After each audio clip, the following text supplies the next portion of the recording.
Alright, I'm back. This is going to be part 2 of my tumbler build. Show you this here.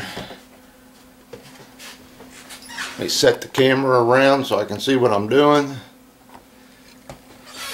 Right there. Alright, so here's where I'm at right now. I'm going through and getting all the parts, mostly my exterior parts, that I'm gonna be painting. I'm gonna go through and get all them pretty much cut off the sprues. A few of them, like this part here, I should be able to just paint right on the sprue.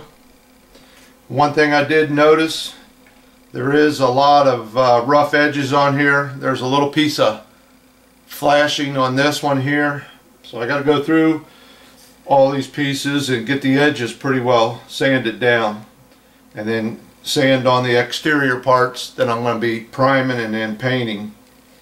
But before I do that, I had 2 parts here that I wanted to modify. They are the I think they call them the rear body panel part, and they go right here, right in front of the rear tires. And what they have is like a mesh screen molded into the plastic, and it's a real fine detail. And I'm afraid once I primer that and paint it, I'll pretty much lose all that detail. So what I'm doing is I took my pin vise, let me bring this up here. I took my pin vise and I drilled a bunch of little holes in it. See if I can get that to show up. Drilled a bunch of little holes in it, and then I'm going to cut that center out where that I guess it's supposed to be for airflow, that screen is. So, and here's a part I already done, the one on the other side. And when I get it done, cut it out, that's what you wind up with. Now what I've got here is I got a little piece of screen that I bought right there, and that's going to get fit in here.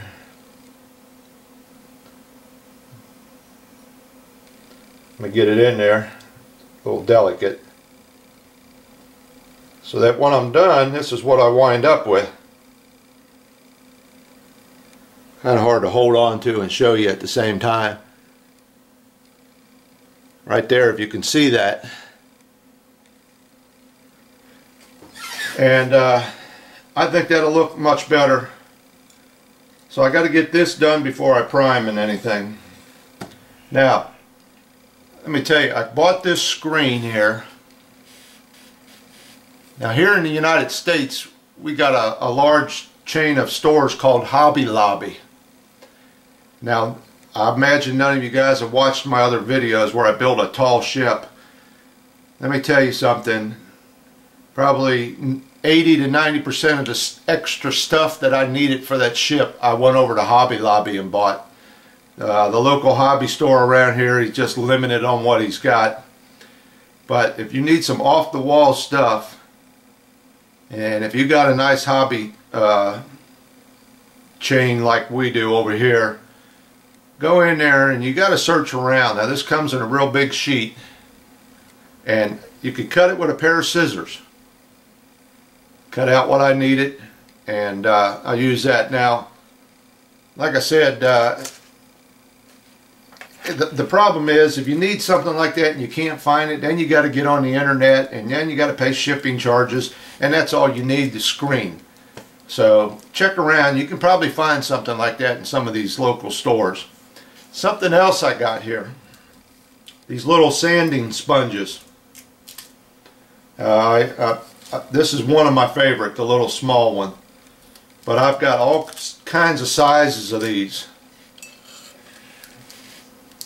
Let me tell you, I went to the beauty supply store. Now again, over here in the United States, it's called Sally's. Went in there and they got tons of these, all different grits of sanding and everything. And you can buy a handful of these and I mean a handful, for around $6–7, where in the hobby store right next door they want it like $10 for 5. So check out the beauty supply store. Women, I believe, use these on their fingernails and things like that. But you can pick up a ton of these for next to nothing. That's pretty much it. My next step is going to be, like I said, getting all these parts ready to be primed, and we'll go from there. But if you need something and you're like me, when I built that model ship, I must have had to send away to 3 or 4 different websites to get parts, because this one would have this one would have that, and then you wind up paying all the shipping charges. And like I said, a lot of the stuff that I got from the local, what it's called is a Hobby Lobby. I don't know how big that chain is. I know they're all across the United States. But check a place out like that. You can get some off-the-wall stuff. It's working out for me. Alright, so we'll be back in a while. I'm going to get these parts primed, get them ready to be primed, and we'll go from there.